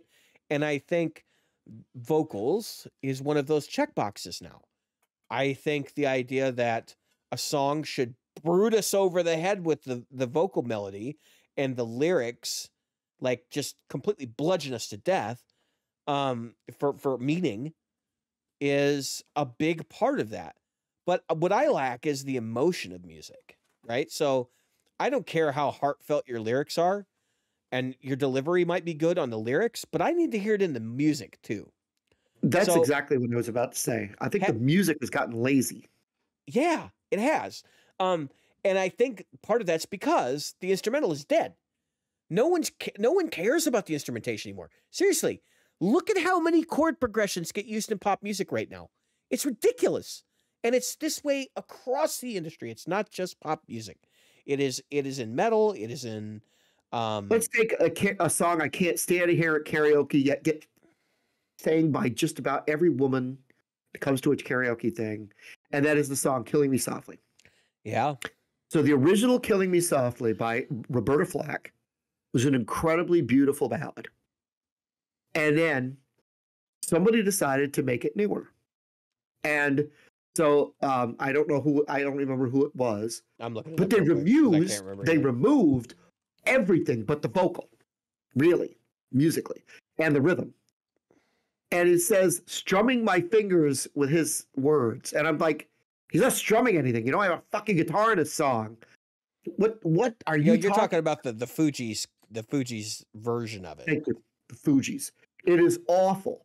And it's not, I mean, first of all, don't, if it's your favorite song, I'm not saying that. What I'm saying is, musically, it's a bucket of shit. Because if you took the vocal out of it, it's a nothing burger. It's there's no melody left in the music. And that's an old song. How long ago did the Fugees do that? 20 years? That was in, and actually, I don't hate that song, but but I was just gonna say that leads us through how this happened, right? Right. Like, I want to say that was in like the late 90s, but I don't have. Yeah, it's a 20-something years old, right? 2002. No, Okay. that was a 20 movie. years. No, that was a movie. Hang on. Okay. Where in the hell? You figure it'd be easy, but it's not. Okay, I'm looking it up right now. It is. I don't know. You would think it would be easy, wouldn't you? Oh, and I then there's a can- Lauryn Hill. I guess it's Lauryn Hill on it originally. Yep, 1996. Lauryn Hill was the singer. Yep. 1996. 96. So yeah. again, look, Lauryn Hill kills the vocal. Okay. Yeah, it's great. But they just took the hook. They didn't do Right. anything else with the song. Like they just put rap verses on it, which is fine. But it's like you can't. They did it because at that time in rap music specifically, and maybe this is a bigger aside, but rap music was very sparse. Like it wasn't. I mean, like your beats, there wasn't like a lot of instrumentation in that music at that time. Right. And I think that's gone through periods of bouncing back and forth with lots of instrumentation and not. So, but at that Right. time, And it I'm wasn't. not blaming rap music. Nobody better, I kind of think that rap music has a huge influence on this because it's electronic in nature. I mean, like when you're creating beats on an MC6 or whatever, and they're playing back in a MIDI like synchronized thing, like yeah. I mean, that's the essence of what we're talking about here is the edification of music into like a programmed commodity for someone to sing over, right? And that's all it was. There's someone to rap over. It was literally just serving the purpose of providing rhythm. It was right. When we talk about the genius of music, look at Rush. Two guys would go over here and we've written a song, but it's got no lyrics. And then Neil Peart's like, oh, I've got this, this lyric. Rush was the opposite. I will say that there are some Rush songs that the two combine masterfully. But most of the time, it's really good music and sometimes okay lyric or the other way around. And so for me, and it's not just Rush, I was going to talk about Bernie Taupin and Elton John. Another perfect example. Bernie Taupin. Here's some lyrics. I don't know how the song would go. And then Elton John going, goodbye, Yellow Brick Road. And the next thing you know, you've got a song that's just incredible. But if you listen to like Someone Saved My Life Tonight, he doesn't just make this beautiful and incredible vocal delivery. He hits you with the instrumentation and the even if you just broke it down to him and the piano, just he's belting you with that. It's well written. Like the arrangements are well written. Right. That's what I wanted to say. The arrangement. That's my whole point. Is we've lost that. I mean, when you listen to Radioactive or anything that's like a sample based like pop rock tune now, which is pretty much everything that's a pop rock tune now, you realize that it's it's homogenized to all hell, to the point where instrumentals are dead, and they're like no record company outside of the musician record companies, which we know who they are, right? No record company is going to put out a record of instrumental music. And the funny thing is, I was listening to a local band named Whoosh. If you don't know who Whoosh is, you should check them out sometime. They did a bunker show just recently. So you might want to check that out. But Whoosh did a bunker show, and at the end of the show, they slipped in a cover of which they do regularly in their live shows, a cover of the Mario Kart music. There you go. Which, if you've ever heard like Nintendo music, especially from that generation music, it's freaking bonkers. It's actually really hard to play. And like that, you brought up the video game thing, and I keep thinking about it, which is the fact that like a lot of the people I know are really into video game music. And they're actual music lovers. They're the same people that seek out all these weird indie bands I don't know of. You know, like I don't know. They say some name and I'm like, I don't know what the fuck that is. Like, and then I go listen to it. I'm like, this is actually really good. But it's like, those are the same people because I don't know. I mean, it's a strange situation. And by the way, I'm not saying that all electronic music is bad. I think it's a valid form. In fact, I love what they call ambient chillwave music, which is like bands like Neon Indian and stuff. I actually enjoy that music, and it has a time and a place, but it's a functional music. So like that's where I think the problem is. We've broken all music into functional music. I want this song so I can feel happy. I want this song so I can feel, well, let's be frank, horny. I want this song so I can go to the gym. I want this song so I can praise God. We have done that with essentially everything. Instead of, I just want to hear what somebody has to say, or there's this art that I'm hearing because I'm in a coffee shop, or, you know, we are no longer passive and exposed to things that are outside the realm of normalcy. We are exposed to either the homogenized or our specific taste. Right. Where is today's Rush? Where is today's Pink Floyd? Where is today's, Triumph? Or even for that matter, freaking, Iron Maiden. I mean, I'm sure it's there. And here's why I know it's coming back. So I'm sitting at karaoke this weekend, and this is just a one-time thing, but this is bigger than that. And I share these on my Facebook page all the time. I'm at karaoke this weekend, and these 6 young girls couldn't be barely high school, barely out of high school, right? That age. Come in, and I'm like, oh no, it's all going to be music I can't bear, I can't abide. What do they sing?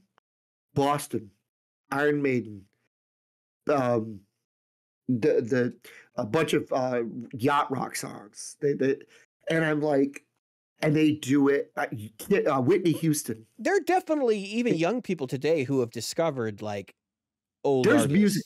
And you know what happens? I think that what's about to happen is the same rubber band that got pulled so tightly when disco happened, when the 2-chord vamp of disco happened. And people were like, you know what? Fuck that crap. This sucks. And it, pew! And then all of a sudden we had this rush of beautiful music that came out. These things that just toppled disco. And of course, Van Halen kind of came up through it. They kind of were like, yeah, they were one of those few artists that were right, like they were in the right place at the right time. 1978, man, that was it was a perfect time. It was the perfect storm. And all I can say is that I think watching young people, my sons, my daughter, my son-in-law, the people at karaoke and stuff. Yes, are we going to still have people who love dumbed down shit? Sure. I think it's inevitable. Yeah, it's just like I told my son today. We were at Kroger and we're checking through, and I hit I'd hit a thing and I'd say skip bagging and I put it because I bring my own bags. So I said skip bagging and put it in my thing. Skip bagging and put it in my thing, and it 10 items she had to come over and unlock it, and then 8 more items she goes, if you put it over there, then it could weigh it and it wouldn't do that. And I said, I hit skip bagging. It doesn't care what the weight is. Yeah. That is not the problem. But she's too dumb to know that isn't the problem. It's something else going on. Well, yeah, it has a meter in it. because it And thinks you're just stealing shit. that's right. And I literally said, okay, maybe I should just kill a bunch of dolphins and put them in your bag. I was so mad. So my point here is that we're not going to be able to get that person. My son on the way home, he was like, he could not get over how stupid she was. I said, Kyle, there's no that other person that doesn't go home and do a crossword puzzle or read a book or no, she goes home and listens to fucking Imagine Dragons. Bingo. In the car ride. Puts on the Fugees version of Killing Me Softly and doesn't give shit. I maintain it's radioactive. I maintain it's radioactive. Fine. I'm going with what's the Kings of Leon song there? Who cares? Or right. Who's the other guy? The guy that ripped off Marvin Gaye. Oh yeah. Yeah, the acoustic guy. I can't remember his name is. Yep. That's the point. That's the thing that we've got. We've lost. It's there. In every movie we go to, it's there. We just need to get in tune with the fact that we have to, we as a society have to sort of expose ourselves to art. We need to move in the direction. Do you remember what the heck was the movie where what's his name has a boombox over his head and he's outside his girlfriend's thing and he's playing the music real loud? I forget what the name of that is. Say Anything or whatever. Yeah. I loved his movies. Anyway,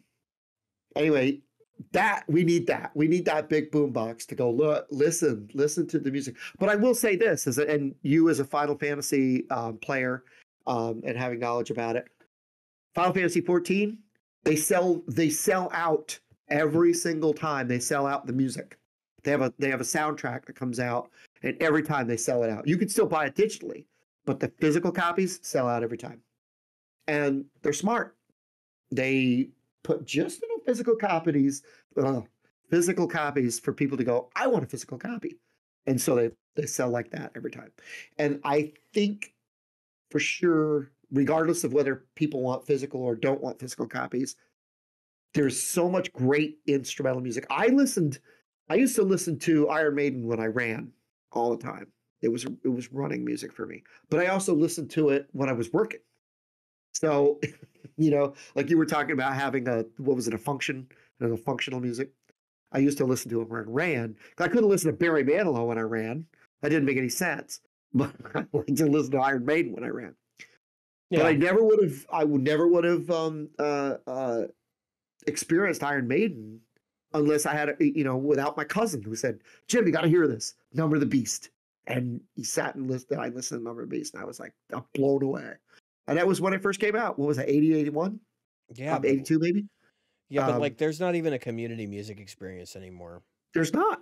People don't associate with people who don't listen to the same music as them. And so many people are locked into the same small set of music that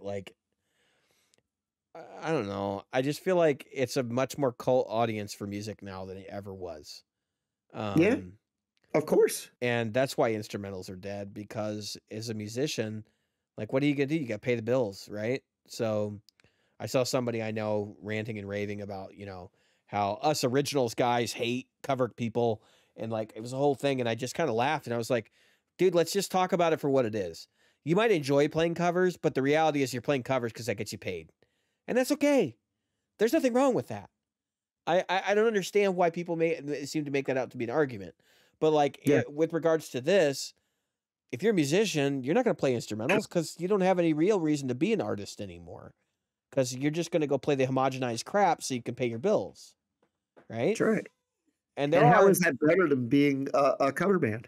I mean, you're still out there to pay the bills. There's still people out there that make a living in music doing artistic stuff.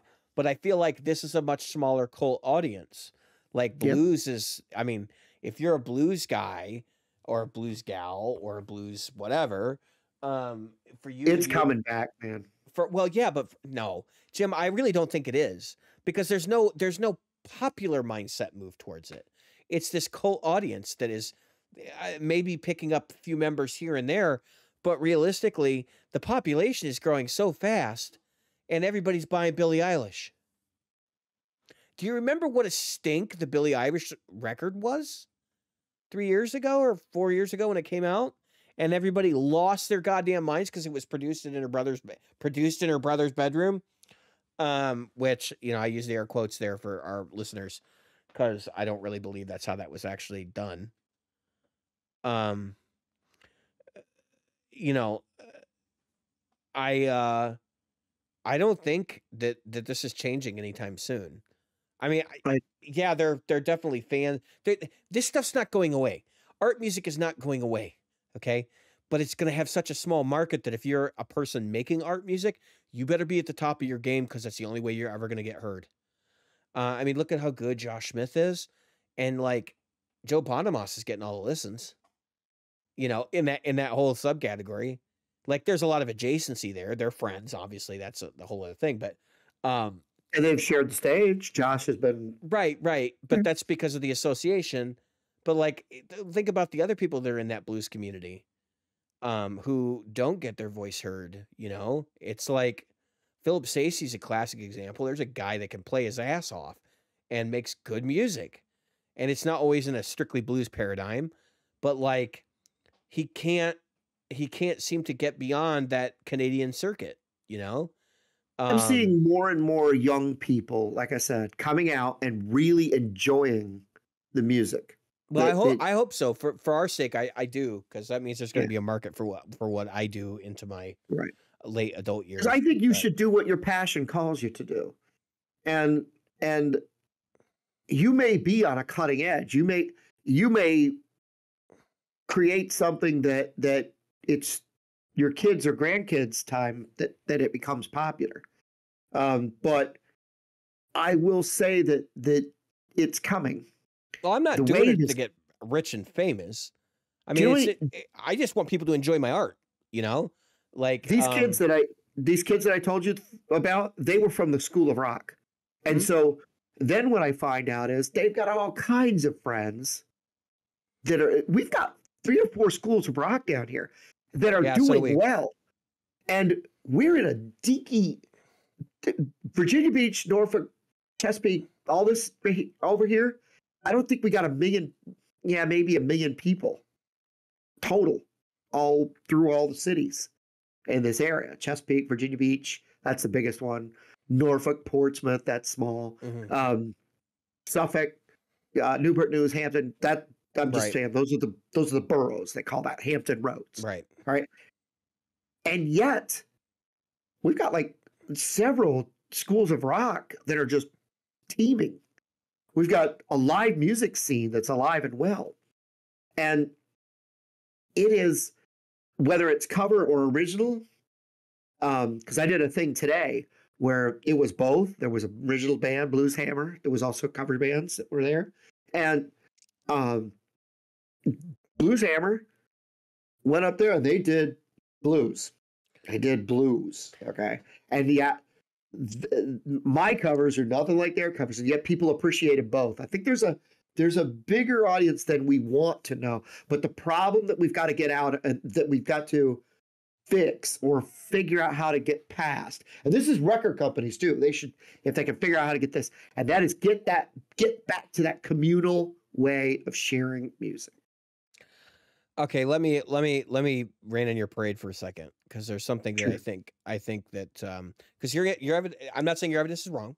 I mean, you're in a specific place. There's an anecdote there for sure. It's anecdotal. And it may be useful to understand like a strategy. I think communal listening is a perfect example of a strategy that they could use to get out of that. But how do they encourage that? That's up for smarter people than myself. They got money. They can figure it out. They just reclaimed a bunch of money because they released John Mayer. So apparently, they've got a ton of money kicking around now.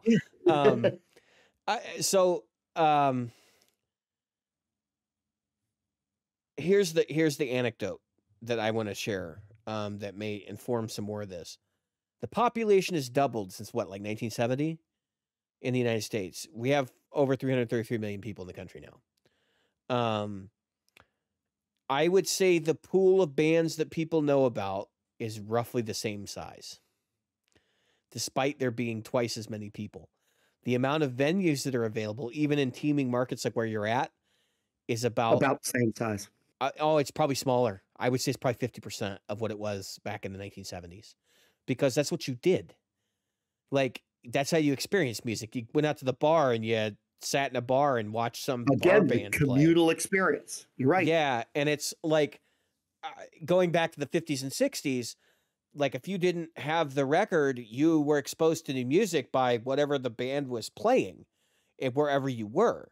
So like, you know, that it was like you know, so whoever was on tour, they would just hire local musicians. When those local musicians weren't playing for the guys who were ever on tour, what do you think they were doing? They were playing down at the local bistro at lunchtime, Right. when everybody was in there, and everybody was listening to the music in the 1940s and 1950s. That's how they got familiar with what was going on. Because even though the radio existed, there weren't any stations. Like people seem to think that they had the same variety of radio stations we have today. That was the first diversification of all this stuff, where people could tune into a specific genre. Honestly, I think that's why rock music broke out into its own thing and pop music went its way, because they were pop rock. That was like its own thing up until about 1970. And then there was pop music that was, you know, rock oriented, like pop rock. And then there was rock music, which were two separate things, which is weird. And then you can see this diversification happening as more and more radio stations came online. These genres started to like split off from one another. And then you ended up with hip hop, which was like its own thing. And now you have different branches of hip hop, which is like its whole other like burgeoning thing. And I see the diversification is probably what caused all of this, because you weren't going to listen to a radio station that played a bunch of songs you didn't quote unquote like, which is so funny because 10 or 15 years down the road, what were you buying? The crap you listened to that you didn't like. You know, like, Right. I can't tell you how many artists I hated as a kid, but now I'm like, no, it was actually a really good record. Yeah. And how many artists I loved as a kid, and I'm like, oh my God, it's terrible. Like, what the hell is And I I thinking? don't know if you were guilty of this, but there's so many young people who are guilty of, I don't like it because if I did, my friends might think I'm, 100%. you I'm know, not afraid to admit that there was definitely like I'm concerned about what other people think of the music I was listening to, but I got over that real fast. I got over that a lot faster than most people. yeah, Because I know people who are in their late 30s who are still concerned about what people will think about what they listen to, yeah, which is kind of messed up. yeah. It's like at some point you just gotta like separate from what the hell other people care about. Right. Um, Fuck. yeah, I absolutely. I think be your own person. I think figure Yeah. out what appeals to you and do that. That's not super hard. I think most people can relate to being their own person in some way. Um, Yeah. so anyway, I'm not blaming on this death of like complicated harmony and complex rhythm, and maybe letting the musician speak rather than the vocalist. But we definitely saw this downturn happen, and we're living in the middle of it. And I think that's part of the reason why people, when they hear a record where the vocalist isn't great, but the music's good, they just ignore the music. They Yeah. completely ignored what was going on. I had, and we also, some of these blogs are hilarious because we got some reviews back. I just want to share this one before we move on to the next segment. We got a review back from one of them that was saying like, you should hire a drummer and put drums on this. It had a 45-second intro with no drums on it. They didn't make it 45 seconds into the song. Yeah. I mean, I just laughed. I was like, well, that was a throwaway, because you have to pay them Yeah. like $1 or whatever to listen, right? So it's like, that was a waste of $1. How about that? You couldn't even listen to, you know, a full 2 minutes of a 7 or a 5-minute song. That's the other thing I've been told lately, which we may address in another episode, is like, music has to be 3 minutes long or 2 minutes long. Oh, Did the that's 1970s been a teach thing us for a long time. anything? Yeah. I'm so fucking tired of that rule. I'm just like, you guys are all crazy. How can anybody make a concise statement that actually means something? We're not talking about like, and I hate to say, yeah, people are going to probably shit all over this, but there's a lot of Motown music that's just like, doesn't really say anything. And it's like Mhm. 3 minutes long, right? Verse, chorus, bridge, verse, chorus out, or bridge, verse out, you know, or bridge, chorus out rather. Like, I get it. very short verses for sure, and I don't feel like those songs actually do much speaking. Um, it's just one of those things where You're not worried about my girl, my girl, my girl, talking about my girl, my girl, my girl. yeah, but I mean, like you remember what the format was though, Jim? It's these But hey, short ass now it songs that didn't say now it anything. now it's umbrella, umbrella, umbrella, umbrella, umbrella, umbrella, umbrella, umbrella, Listen, umbrella. listen. At least with my girl, there's harmony on that, and there's good vocals, like people I actually know. doing something rather than it being auto tuned. There's a guy named Ryan George who does these comedy things, and he goes the original. It kind of comes to what you're talking about. He goes, "Have you heard the original Friends theme song?" And he goes, um, "Blah blah blah blah. I felt it the way." I can't. You're And then he goes collapsing. like this. He goes on for like 30 seconds. I can't do it. And he goes like this. He goes, "You think we did too much clapping?" That's exactly what you're talking about, though. It's like, all right, we have nothing to say here. Na na na na na na na na na na. Hey Jude. Yeah, but see, even that part of the song in Hey Jude has other stuff going on in it. I know. You know what I mean? Like that's the part of the issue here is like they did that so they could make room for the instruments to do something. That's exactly what I was going to If say. that song were made today, it would have ended at the last That's right. verse, and there would have been no outro. Okay, 2 minutes and 6 seconds long is what it would have been instead of like 5 minutes. Yep. Yeah, because we are so. I honestly, we were told by a venue that we should cut out our intros to some of our songs, and that we should shorten them for that venue. And I'm like, no. I was very blunt, and I said we won't be playing here if we're doing that. Right. Because I'm like, dude, you're asking. It's like asking Picasso, "Del, put the fucking eye over here because that's where it belongs." Yep. Like, what is wrong with you people? Because they don't get it. They don't get it. They don't get that music is art. They don't understand that. Even pop music is art. It used to be. Yeah. It's usually less art than, for example, like Tchaikovsky, but it is still art, right? And so I would say like the equivalent of pop art versus, like, you know what I'm saying? But it's like, you're not going to tell Tchaikovsky to, to cut out hit the first movement of a symphony or something. And now I'm dating myself because I don't remember much about Tchaikovsky's music, but like he wrote what Nutcracker Suite. Like just cut these parts out of the suite, right? Like you know what I mean? Like it's just bonkers. You wouldn't tell him that. Beethoven in the Ninth Symphony. No, nobody has to be knocking at the door. Da, da, da, da. Yeah.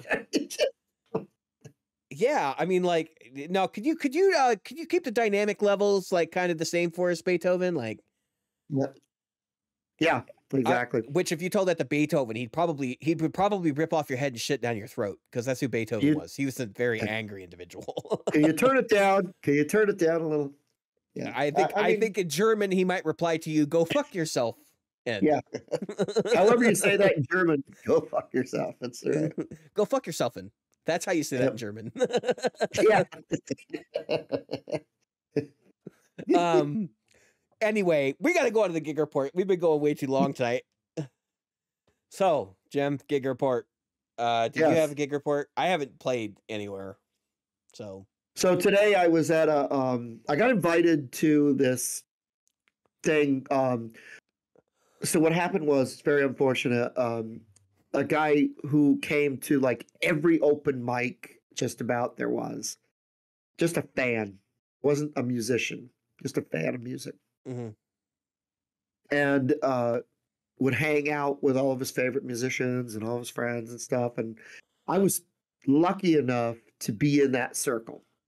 Right. And he passed away before the holiday. So we had a celebration of his life. And let's just say some tears were shed and some stories were told. And I got to go up there and do some songs.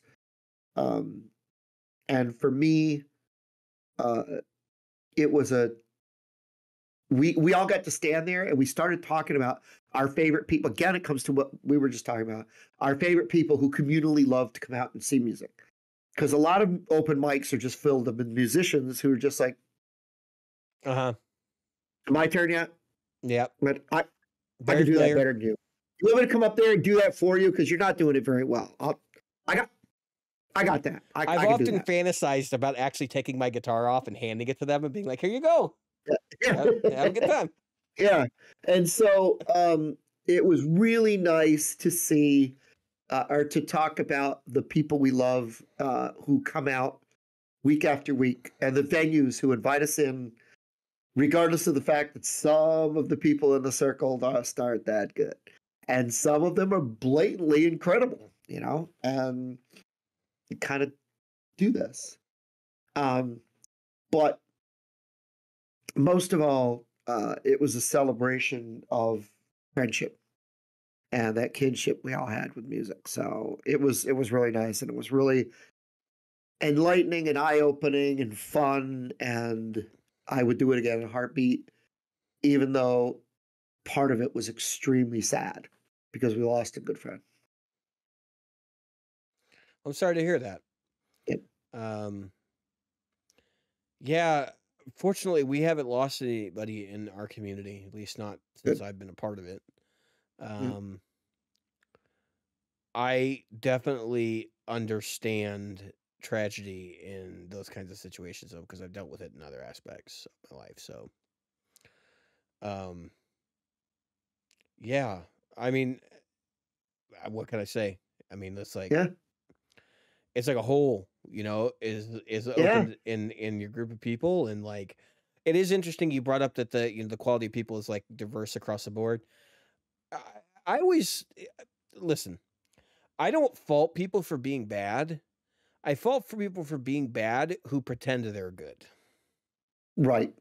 And I definitely don't fall into that category anymore. I sort of go around and tell people like, you think that was good? Like, I'm sorry. Like, you know, I could have done a lot better than that. No, no, it's not that. It's just like, maybe you should raise your standards. Oh, some of the stuff. It's like, yeah, you might want to. Because I suck. Like, let's just be real clear here. Raise your standards. I suck. Let's just, you know. But I appreciate the clapping. I do. Yeah. Yep. So, we've gone long tonight. I think it's time for us to wrap this episode up. I've been David. I've been Jim. And tonight we've been Practical Guitarists. That we have.